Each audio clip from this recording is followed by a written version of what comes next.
1885 খ্রিস্টাব্দে ভারতের জাতীয় কংগ্রেসের প্রতিষ্ঠা হইয়াছিল। রাজনীতি ক্ষেত্রে মৃদুভাবে জাতীয়তাবাদের জাগরণ শুরু হয়েছিল। অগ্নিযুগে যে মহাশক্তি দেশাত্মবোধকে সমগ্র জাতির প্রাণী দাবাগ্নির মতো ছড়াইয়া দিল, আধ্যাত্মিকতা ভিত্তি করিয়াই তাহার উদ্ভব। যেসব অভিমন্ত্রের পূজারী সেই মহাযজ্ঞ শিখায় হাসি মুখে জীবন আহুতি দিয়াছিলেন, তাহাদের প্রেরণার মূল উৎস ছিল স্বামীজির অগ্নিগর্ভ বাণী ও গীতা। স্বামীজির মানুষকন্যা ভগিনী নিবেদিতা এই হোমানলের শিক্ষা প্রজ্বলিত রাখিবার জন্য যথেষ্ট প্রেরণার হবি সংগ্রহ করিয়াছিলেন। দেশাত্মবোধকে যিনি জাতীয় জীবনে সুপ্রতিষ্ঠিত করিলেন, সেই মহাত্মাজির জীবন ও আধ্যাত্মিকতা ভিত্তিক স্বামীজির এই বাণীরই যেন মূর্ত বিগ্রহ তিনি। বলো মূর্খ ভারতবাসী, দরিদ্র ভারতবাসী, ব্রাহ্মণ ভারতবাসী, চণ্ডাল ভারতবাসী আমার ভাই, তুমিও কটিমাত্র বস্ত্রাবৃত হইয়া সদর্পে ডাকিয়া বলো ভারতবাসী আমার ভাই। পরে যে অমিত শক্তির তরঙ্গাঘাতে জাতির দুর্বলতার ভিত্তিমূল পর্যন্ত কাঁপিয়া উঠিয়াছিল, সমগ্র জাতির প্রাণে আত্মবিশ্বাসের শিহরণ খেলিয়া গিয়াছিল, তাহা উঠিয়াছিল নেতাজির আধ্যাত্মিকতা ভিত্তিক ক্ষাত্রবীর্যকে কেন্দ্র করিয়া। জাগরণের অন্যান্য বহু ক্ষেত্রেও ভারতের মর্মবাণীর উদ্দাক্ত স্বরই সুস্পষ্ট শোনা যায়। রবীন্দ্রনাথের নৈবেদ্য ও গীতাঞ্জলির যে কবিতাগুলি বিশ্ব সাহিত্য সভায় ভারতকে গৌরবের আসনে বসাইয়াছে, সেইগুলিও ভারতের আধ্যাত্মিকতা বাণী বহন করিতেছে। শ্রী অরবিন্দের দর্শনও তাই।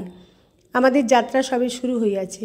সুদীর্ঘ বন্ধুর পথ সম্মুখে পড়িয়া ভারতের ভগবানকে, ভারতের চিরসারথীকে আমরা যেন বিস্মিত না হই। বর্তমান জগতের বহুবিধ মতবাদের ঘূর্ণাবর্তে পড়িয়া আমরা যেন লক্ষ্যভ্রষ্ট না হই। সাময়িকভাবেও আদর্শ নির্ণয়ে ভুল না করি।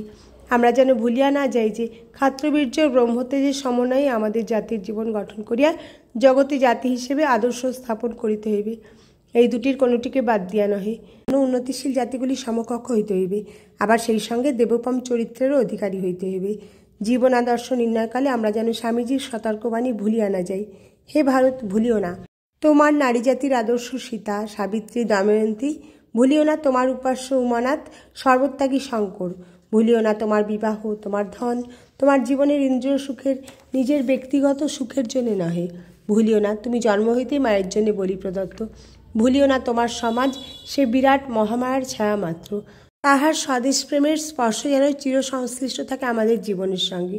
হে বীর, সাহস অবলম্বন করো। সদর্পে ডাকিয়া বলো ভারতবাসী আমার ভাই, ভারতবাসী আমার প্রাণ, ভারতের দেবদেবী আমার ঈশ্বর, ভারতের সমাজ আমার শিশুসজ্জা, আমার যৌবনের উপবন, আমার বার্ধক্যের বারাণসী। বলো ভাই, ভারতের মৃত্তিকা আমার স্বর্গ, ভারতের কল্যাণ আমার কল্যাণ। আর বলো দিনরাত, হে গৌরীনাথ, হে জগদম্বে, আমায় মনুষ্যত্ব দাও। মা, আমার দুর্বলতা কাপুরুষতা দূর করো, আমায় মানুষ করো, মানুষ হও এবং অপরকে মানুষ হইতে সহায়তা করো। স্বামীজি এখনো সূক্ষ্ম শরীরে রহিয়াছেন।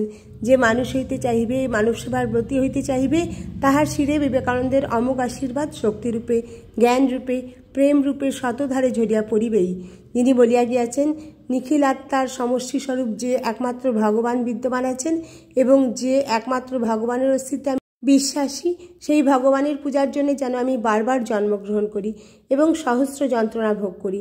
আর আমার সর্বাধিক উপাস্য দেবতা হবেন আমার পাপী নারায়ণ, আমার তাপী নারায়ণ, আমার সর্বজাতির সর্বজীবের দরিদ্র নারায়ণ।